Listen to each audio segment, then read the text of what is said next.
You were very clear earlier with your marking scheme for the earlier debates. I'm going to pose the same question to you. What's your marking scheme showing you for this debate? Yes, Who won? I'm not afraid to give marks because that's one of my key roles.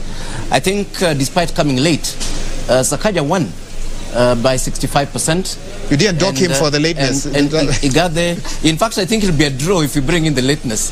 He got there was at 63%, so they're very close. But I can justify why I actually believe that that Sakaja did win this debate.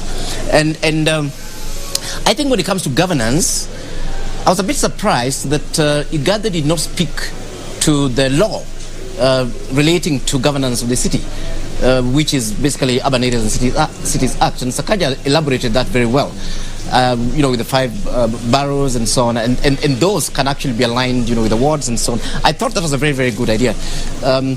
When it came to the issue of revenue, I think both of them had pretty interesting ideas that are workable.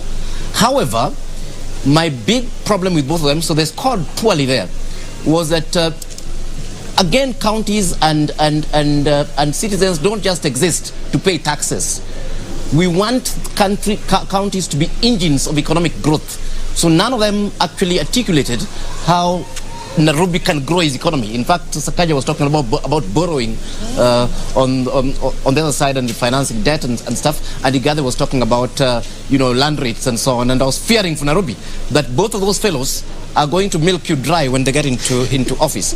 And then just moving quite quickly on to another issue that they engaged with, which is the final one.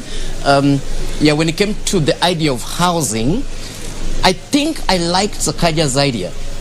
Because, of course, Igade knows that his Jubilee government has failed to deliver any houses. So trying to do the same thing is stupid. You should know that, and that's partly why, for me, he lost the debate totally. Sakaja says, look here, these people, poor people living in informal settlements, we can improve their lives without necessarily building houses. We can put infrastructure there. We can put in water. We can put in these basic services and so on. So in a way, we're close, but I think Sakaja had an edge. And I think Sakaja was speaking more to governance and politics, while Igade was, you know, like an elected NMS, if I can call it that. That's how the professor sees it. Karen, coming to you, earlier on you said Nairobi doesn't need a politician, doesn't need a businessman or a corporate titan, it needs a leader. Did you see a leader on that stage tonight? Yeah, both gentlemen showcased qualities of leadership.